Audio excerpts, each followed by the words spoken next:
I've learned a lot of things I will be able to use in my own personal life, in the business that I'm doing with Lisa as my business partner, and with young mentees that we're currently working with, and helping them to transform some of the holodynamics that they have in their lives, transform them into more peaceful and beneficial things for living so they can find their full potential self. I get people every day asking me, well, what can we do? What can we do? You know, and it's really very simple. Just do the best that you can do, but be conscious when you do it. So Jerry, for instance, comes to me and says, look, I'm only making enough money barely to pay my bills. How can I increase that? So we talked about this holodynamic stuff from multiple dimensions. He got to his full potential and he began to look for options. And every day he picked the best option he could, and pretty soon he was a drywaller, you know, just did drywall work for people. Within a year, he had increased his income by 10 times, and he was now head drywaller for entire condos, street, what do you call them, whole sections of the city doing condos. And it was an amazing transformation for him. If you take a look at systems, you know, when we did Boeing, for instance, the system was breaking down because it was, Frank said it was, he was the CEO, he says, unmanageable. So we trained their trainers how to do the being of togetherness for systems, which we call the being of system synergy, or the real boss, the being of system synergy. And before you know it, they came right into production schedule and caught up with their orders and been pretty good ever since. Although some people would question that, but whatever. So you look at that and you say, okay, so we went from small problems within individuals to relationship and how to solve problems in relationships, and then into systems.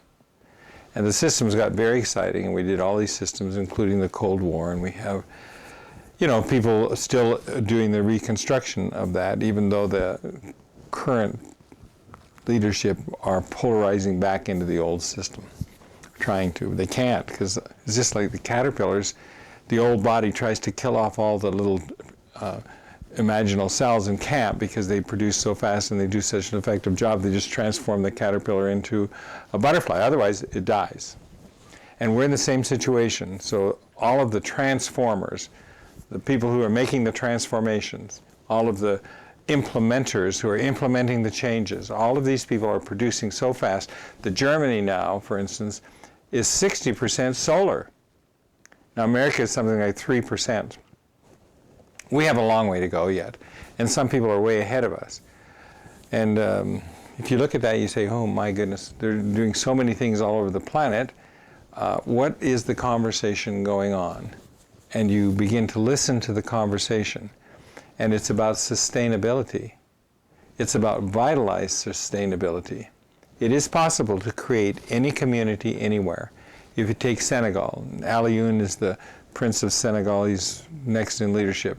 And he and I are friends, and we've talked about what needs to be done in Senegal, because over 90% of the nation, which was once a lush green rainforest, has now become a desert with sand dunes, and it's just devastating what's happened there.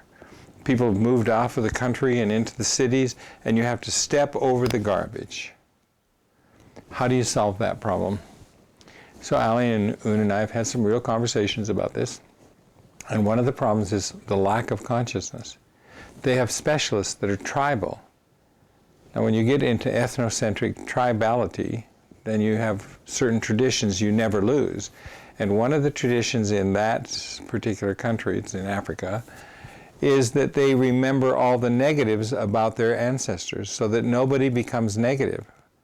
But in any conscious system, when you focus on some particular dynamic, you get the results.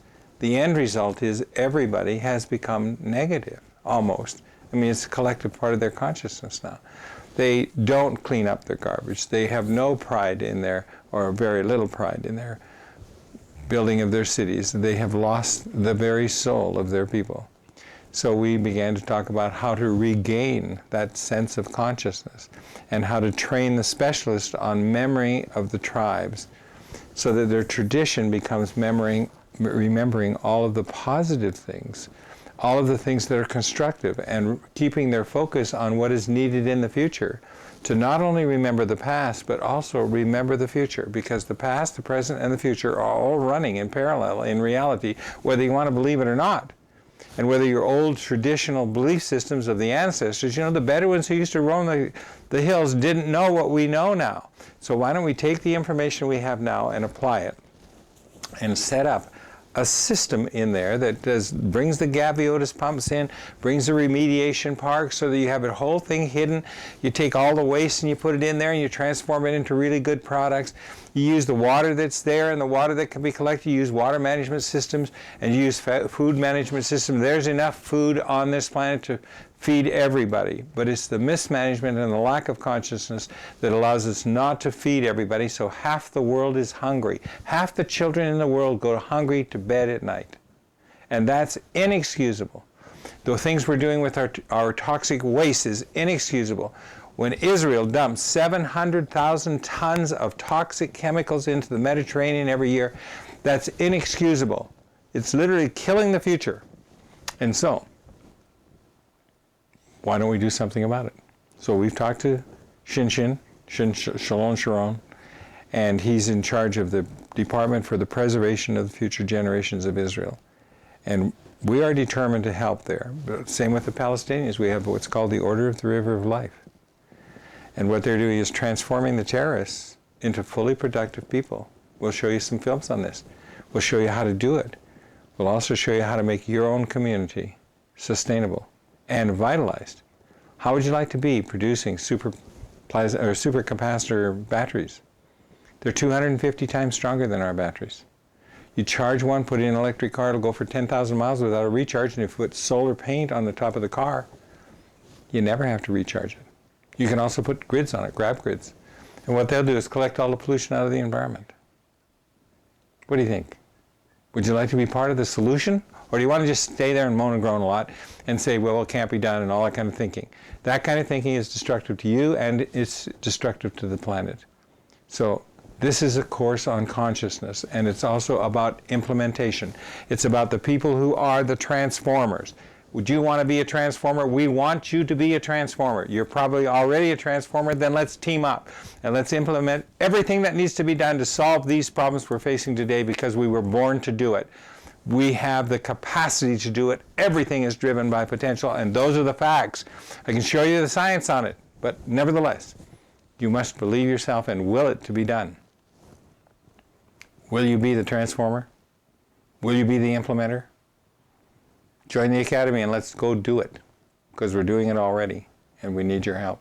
It's a global problem and we are the solution, collectively and individually at the same time. This is going to change my life, I'm sure. I'm a transformer and I'm going back to Norway and going to transform.